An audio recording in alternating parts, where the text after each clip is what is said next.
oscuro del gazzometro, il dark side del gazzometro, come volete che vi devo dire? Tanto ogni una zona incognita, perché è una zona che fino a qualche anno fa non funzionava, adesso sono arrivati questi grandi paraculi e va benissimo, evviva i paraculi che rigenerano la città, anche se bisognerebbe negoziarci un po' meglio. E dobbiamo andare dall'altra parte. Questo è perfetto perché abbiamo il Tevere. Carlo, tu l'hai saputo infatti tipo ieri, Igor ancora non lo sa, si chiama, il titolo è uscito pochi giorni fa, ZTL. Ah, tu stai a già girare. Già col brand, il lancio marketing, zona traversate libere, da un'idea del nostro sindaco. Quindi per far fronte un po' a questa, io la trovo una situazione distopica, questa ZTL così pervasiva, che poi accrescerà le disparità tra ricchi e poveri, chi potrà girare, chi no. Poi l'inquinamento lo vedo relativo perché per quanto noi riusciamo ad abbattere inquinamento a Roma, aprono una fabbrica in Cina e in India e siamo punto a capo. Quindi proprio per quello io voglio lasciare qualcosa ai romani, a quelli che non potranno magari più muoversi in macchina, quantomeno per muoversi liberamente. Quindi utilizzando i mezzi pubblici. Stavo di interpretare la zona a traffico limitato a una zona dove il traffico sia libero. Liberiamo il potenziale umano, questo è un ragionamento che ci porta lontano. Stiamo capendo che il tuo non è solo un libro. È una guida escursionistica. Non solo, ma quindi è un dispositivo. Dovrebbe fare delle proposte molto precise. E spesso il centro storico è pieno di questi grandi palazzi che sono come le insule romane, i famosi isolati. E che succede? Se tu sei costretto a farti il perimetro di queste isole, fai i chilometri delle volte. Basterebbe entrare dentro il portone per uscire dall'altra parte.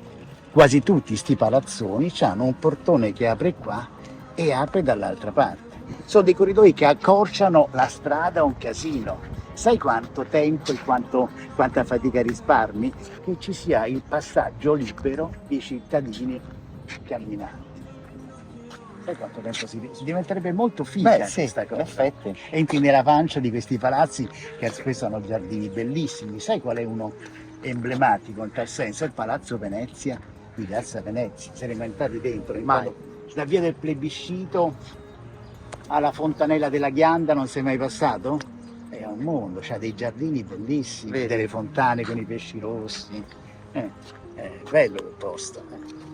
Questo secondo me è concepire il cammino associato alla pratica di osservazione per rendere più funzionale la città. È quello che fai te alla fine dei conti, no?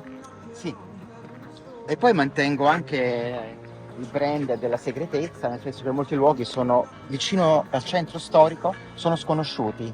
Uno emblematico è il Forte di Monte Mario, che ho scoperto da pochi mesi, dopo 30 anni che ci giravo intorno.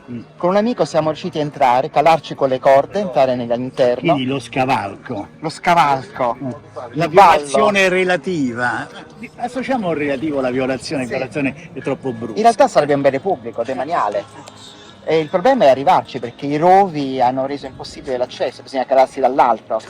E siamo vicino al centro storico, un altro è il Ninfeo del Pineto, l'unica cosa rimasta di Villa Sacchetti al Pineto, è rimasto questo lembo di Ninfeo nascosto nella vegetazione. Ma sai che Roma è inspiegabile, cioè spiegare arriva proprio dalle pieghe, no? Queste cose che rimangono chiuse, un po' misteriose, dove l'abbandono tra rovi, ma non solo rovi, rende inaccessibili questi luoghi. Dentro Baldovina c'è questo parco del Pineto che è selvatico come pochi altri luoghi a Roma.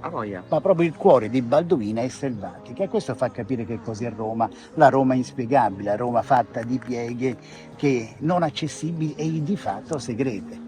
Allora, questo tuo libro è di fatto un manuale d'uso della città, di quella che non si conosce. Di quella che non si conosce perché prima ho scritto 6 libri e tutte escursioni intorno a Roma, questa volta sono entrato dentro Roma, anche perché la richiesta c'era, il desiderio c'era e la città, insomma, anche grazie a persone come te l'ho conosciuta in modo singolare, sorprendente e quindi ho messo a fattor comune quello che sapevo ed è uscito quest'ultimo libro.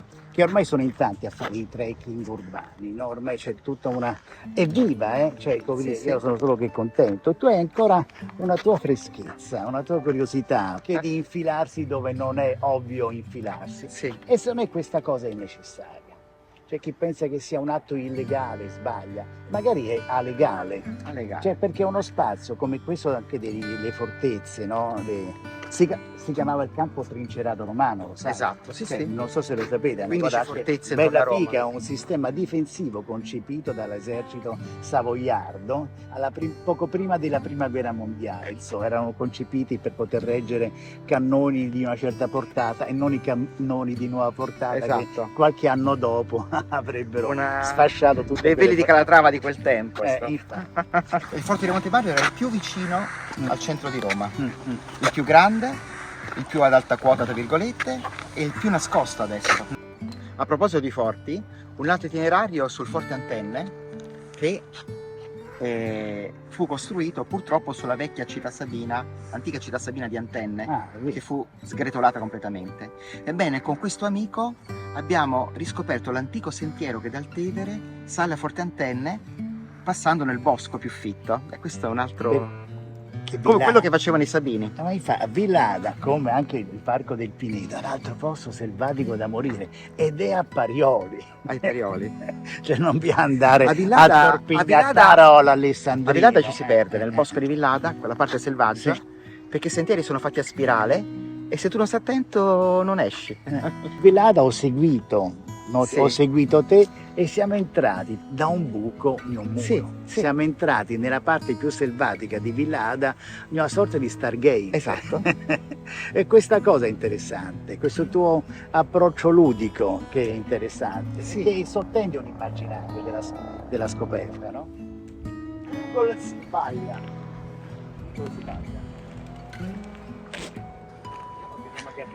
Ma mi viene in mente certo. perché arrivavano, Certo. vedi, lì c'era Vegliasse e quello arriva dopo, dopo questa struttura qua, e però immaginarti che anche perché lì è interrotto, cioè se tutto questo lungotevere fosse transitabile, se non dico con le macchine, purtroppo non... Però qui non ci vai manco a No, no, c'è la muraglia, cosa c'è il cancello. E lì l'ho fatto aprire con quelli dell'Enel, gli ho fatto aprire il cancello insieme a quelli dell'Amod. Abbiamo combinato l'apertura del cancello che c'è lì, Che figo. che porta dentro. Tornando alla tua ZTL. Cibelle è una dea, presente Cali? La dea Cali? Sì. Quella cosa Sì, sì. che ammazza tu. Lei è caucasica, ancora più antica dell'impero persiano. I romani scelgono Cibele come dea che ha a che fare sia con la vita che con la morte, perché Cibele è anche una dea della fertilità, ma allo stesso tempo è una dea orrorifica. E prima degli ellenistici c'era tipo Anna Perenna. I culti latini. Una delle traversate passa accanto al santuario di Anna Perenna ai Parioli. Perché secondo voi c'è disegnata questa dea? Perché qua? Perché qui passa l'Almone. L'Almone è il fiume sacro di Roma, dedicato a Cibele, all'origine della città. Roma nasce dai Colli Albani. L'Almone arriva dai Colli Albani, il Tevere no. È dai Colli Albani che nasce Roma, c'è l'eruzione vulcanica e scendono a valle le tribù latine che sono il primo ceppo dei fondatori della città. Detto questo, l'Almone è il fiume sacro. Okay?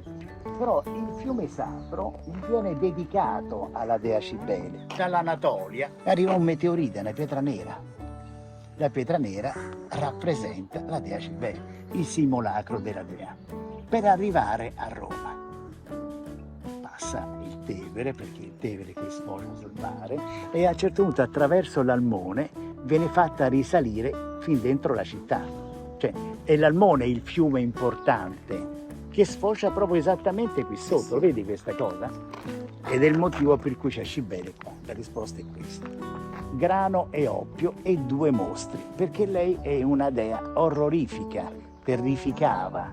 E lì capisci di come c'è questa cosa dell'orrore, è una delle cose importanti che riguarda il mondo della deità, perché devi rompere lo schema, devi terrorizzare il nemico perché non ti faccia del male. Eppure sta intubato ormai. Allora è intubato in tutta la città e qui si vede ancora scorrere un rigagnolo. Come la definiresti il tuo approccio? Dando una definizione quasi di genere, di ambito al tuo stile di esplorazione urbana. Una perifrasi è andare in cerca in una città che pensiamo di conoscere di luoghi stranianti, sconosciuti, che i romani non conoscono, che noi non conosciamo, che sono emblemi della nostra storia, del genio degli italiani, dei romani, di 3000 anni di storia. Mi viene in mente ancora una volta quel buco nel muro di Villada, che poi si è rivelato però anche su tua sollecitazione uno Stargate, ecco. Tra l'altro su Google Earth adesso quel muro è indicato come Stargate e non l'ho messo io, quindi è diventato un emblema per tante persone. Perfetto. Quello è un luogo, è uno dei quartieri più ricchi d'Italia, i Parioli. Si entra dentro questo foro nel muro, si passa in una zona selvaggia, in un bosco quasi primordiale. E quello che scrivo nel libro, che ho scritto anche nei precedenti, è questo continuo passare da un luogo noto a un luogo ignoto, e è paradigmatico entrare dentro le forre o dentro le vie cave. Dentro le forre, per esempio, Le famose pieghe. le famose pieghe. Perché la via cava etrusca è proprio quasi un emblema dell'idea della senti piega nel l'abbaiare dei cani, il vociare delle persone, tu sei 30 metri sotto e sei tornato indietro nel tempo di 2-3 mila anni, sei in un altro mondo, in un altro tempo. Una questione di percezione. Cioè, come dire, non dico che la realtà non esiste, la realtà è ciò che noi siamo in grado di interpretare. Questo fatto di esplorare i luoghi, del camminarli al di fuori delle vie date, no? Mette in gioco la nostra percezione, innalza il nostro livello di percezione. Questo è il punto. Esatto.